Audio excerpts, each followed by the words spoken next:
When people hear the word self-harm, the first question is almost always the same. Why would someone hurt themselves on purpose?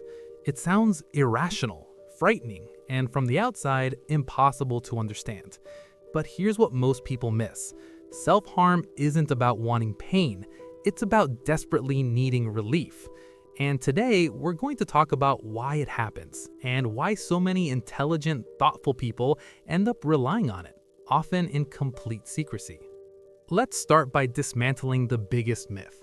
Self-harm is not a suicide attempt. It's not attention-seeking, and it's not a sign someone is broken. Large-scale research across high schools, universities, and adult populations tells us something crucial. Self-harm is far more common than we realize, and it's happening to people who look completely functional, high achievers, straight-A students, people who seem to have it all together. These aren't people who lack willpower or strength.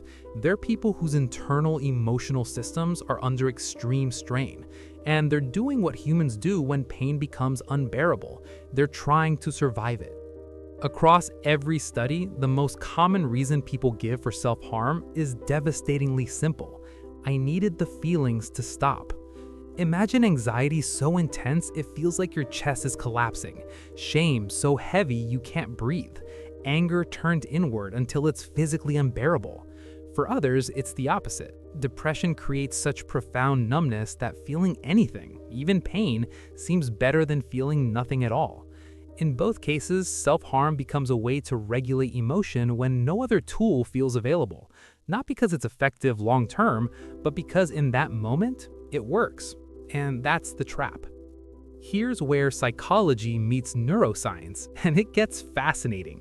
Your brain processes emotional pain and physical pain in overlapping regions, the anterior insula and anterior cingulate cortex. Whether you're experiencing rejection, grief, shame, or a physical injury, these same areas light up. Studies show something remarkable. When physical pain peaks and then subsides, emotional pain often decreases with it. For someone drowning in distress, that drop can feel like relief, clarity, even calm. This is why self-harm becomes reinforcing, not because the pain itself feels good, but because the ending of it brings temporary quiet, a break from the storm. Your brain learns a dangerous lesson. This works.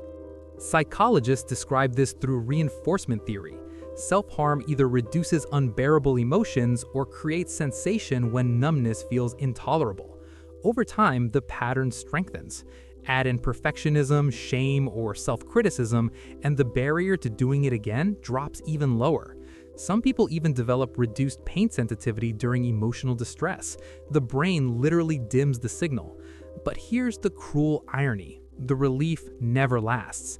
The shame returns, the fear of discovery, the physical reminder staring back at you. And that emotional aftermath, it often triggers the next cycle. Here's what we need to understand. Most people who self-harm don't want scars.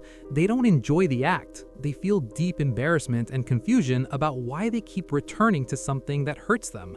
This isn't a moral failure. It's a coping mechanism that developed under extreme pressure, in the absence of safer tools or support.